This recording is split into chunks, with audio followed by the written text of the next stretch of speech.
الحمد لله الذي خصنا بتعليم القرآن العظيم ونصلي ونسلم على من تلقي القرآن من لدن حكيم عليم وعلى آله وأصحابه المجودين للكتاب المبين ومن تبعهم بإحسان إلى يوم الدين وعلى سائر حفظة القرآن الكريم.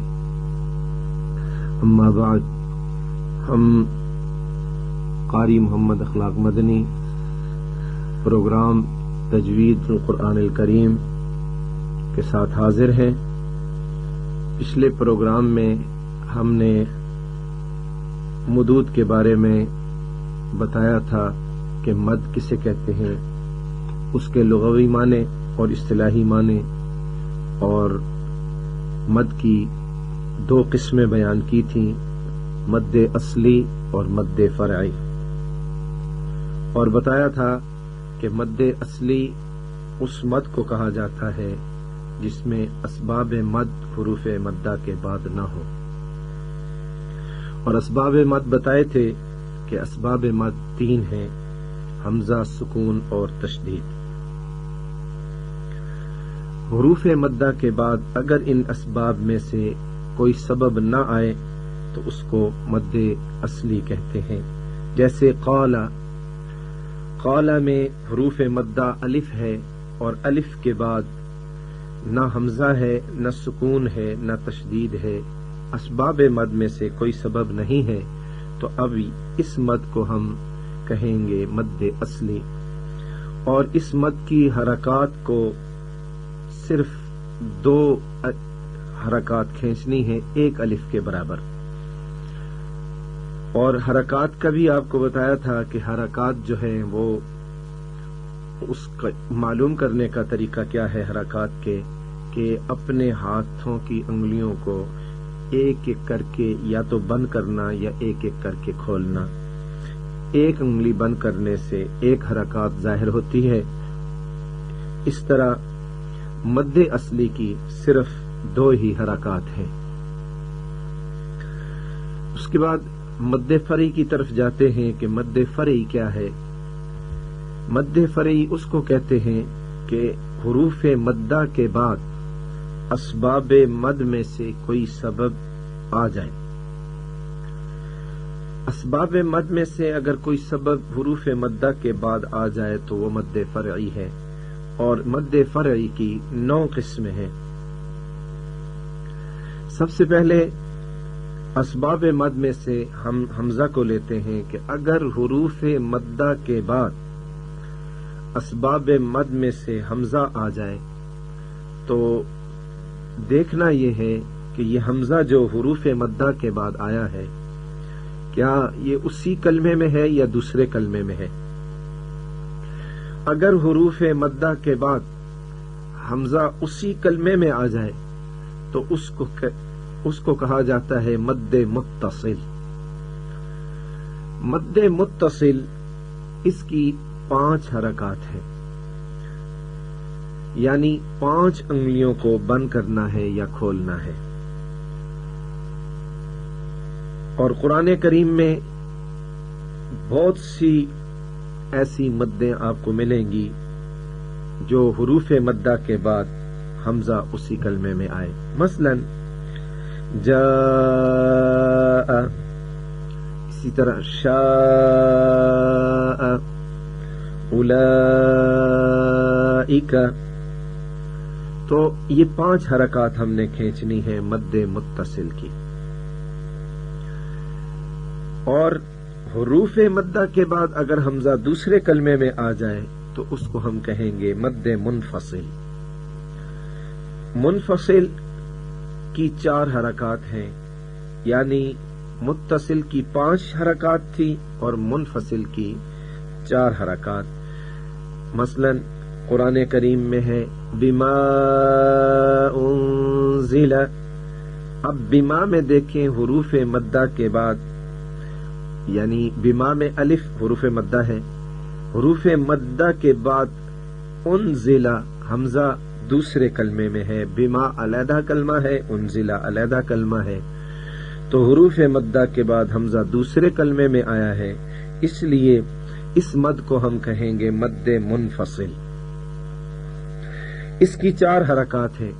بما انزل قل یا ایھا الکافرون لا اعبد ما تعبدون ولا انتم عابدون ما اعبد.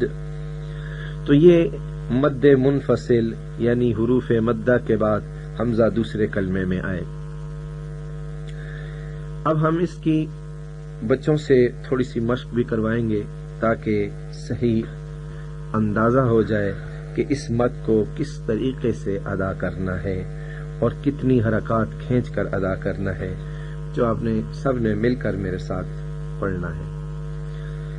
اذا جاء نصر اللہ، اذا جاء نصر اللہ، اذا جاء نصر اللہ، اذا جاء نصر اللہ.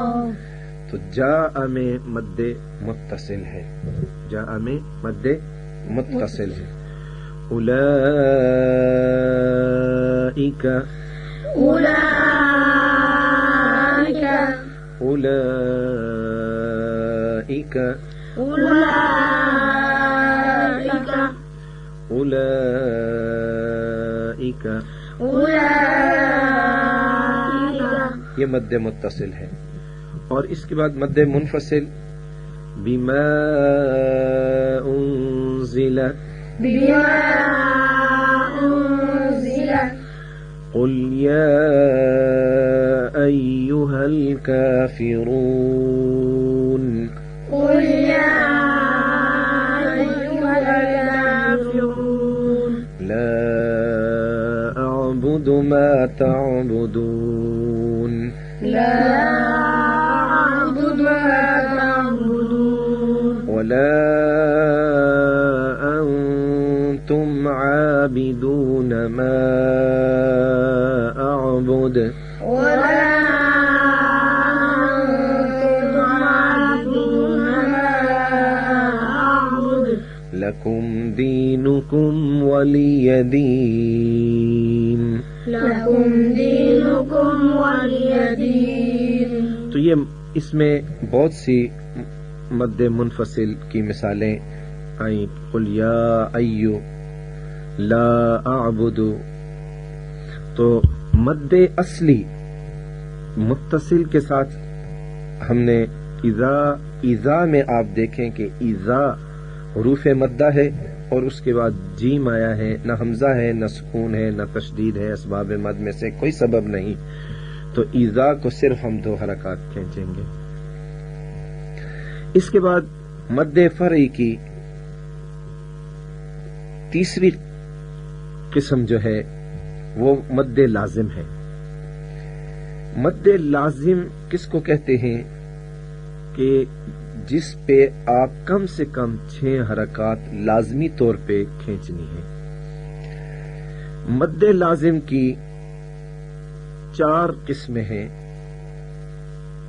مد لازم کلمی مثقل، مد لازم کلمی مخفف، مد لازم حرفی مثقل اور مد لازم حرفی مخفف. سب سے پہلے ہم مد لازم کلمی مثقل کی طرف جاتے ہیں کہ کلمی مثقل کس کو کہا جاتا ہے. حروف مدہ کے بعد اگر تشدید آ جائے، شد آ جائے، تو وہاں مد لازم مثقل ہوگی. اور اگر یہ کلمے میں واقع ہو تو اس کو کہیں گے مد لازم کلمی مثقل. مد لازم کلمی مثقل. مثقل اس لیے کہا کہ اس میں ایک ثقل واقع ہوتا ہے، ایک سختی پیدا ہوتی ہے، اس لیے اس کو مد لازم کلمی مثقل کہیں گے اگر کلمے میں واقع ہے. مثلا قرآن کریم میں ہے وَلَا الضَّالِّينَ،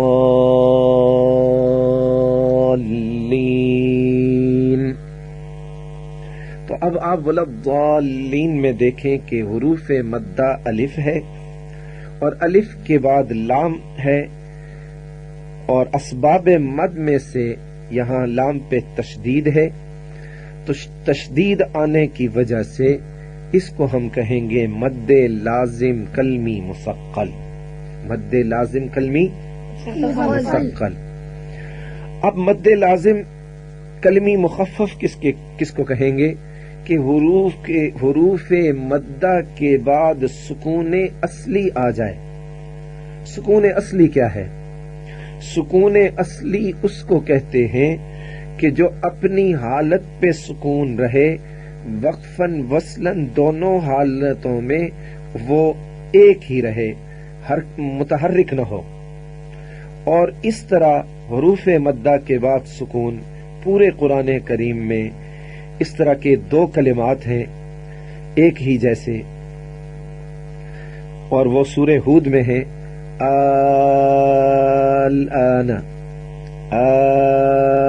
الآن وقد عصیت قبل۔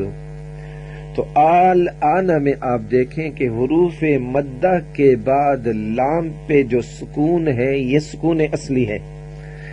اس کو ہم اس طرح نہیں پڑھ سکتے آنا، لام کو متحرک نہیں کر سکتے۔ لام کو اگر وقف کریں اور یا ملائیں، دونوں حالتوں میں لام پہ سکون ہی ہوگا۔ تو یہ اس مد کو ہم کہیں گے مد لازم حرفی مخفف، کلمی مخفف، مد لازم کلمی مخفف، چونکہ یہ کلمے میں واقع ہوا ہے، آنا پورا کلمہ ہے، اس لیے اس کو کہیں گے مد لازم کلمی مخفف۔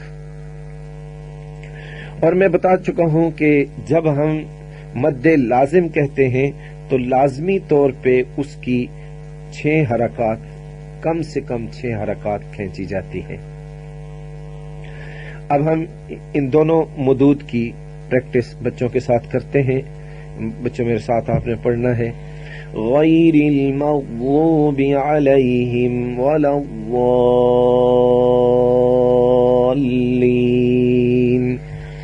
غیر المغضوب علیہم ولا الضالین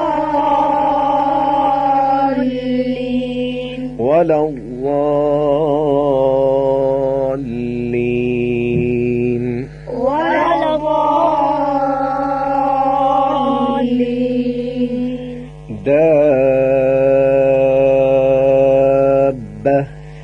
دابہ، اب دابہ میں آپ دیکھیں کہ حروف مدہ کے بعد تشدید آئی ہے، اس لیے ہم اس مد کو کیا کہیں گے؟ مد لازم کلمی مثقل، مد لازم کلمی مثقل۔ اسی طرح وحاجه قومه قال أتحاجوني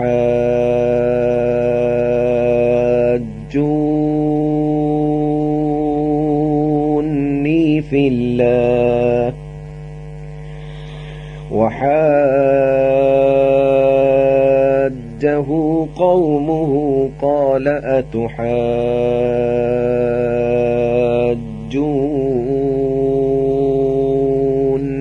في الله، وحاجه قومه قال أتحاجوني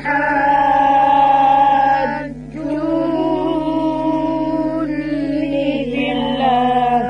یہ مد لازم کلمی مثقل ہے، اور مد لازم کلمی مخفف اس کی بھی 6 حرکات ہیں۔ الآن وقد عصيت قبله، الآن وقد عصيت قبله، الآن وقد كنتم به، الآن وقد كنتم به، الآن وقد كنتم به، الآن وقد كنتم به، مد لازم کلمی مثقل اور مد لازم کلمی مخفف. اگلے پروگرام میں ہم انشاءاللہ مد لازم حرفی مثقل اور مد لازم حرفی مخفف بتائیں گے کہ مد لازم حرفی مثقل اور مد لازم حرفی مخفف کسے کہتے ہیں. قرآن کریم کا یہ انداز اور یہ قواعد تجوید کے شروع پروگرام میں ہم بتا چکے ہیں کہ اس لیے ضروری ہیں کہ ان کے نہ کرنے سے قرآن کریم کے پڑھنے میں خوبصورتی نہیں رہتی. اس لیے قرآن کریم کو پہلے کئی حدیثیں میں بیان کر چکا ہوں شروع کے پروگرام میں کہ قرآن کریم کو بہترین طریقے سے خوبصورت آواز بنا کر پڑھنا چاہیے، جیسا کہ قرآن کریم میں بھی اللہ رب العزت نے فرمایا ہے وَرَتِّلِ الْقُرْآنَ تَرْتِيلًا. تو اللہ تعالی ہمیں صحیح قرآن پڑھنے اور اس پر عمل کرنے کی توفیق عطا فرمائے. وآخر دعوانا ان الحمد للہ رب العالمین.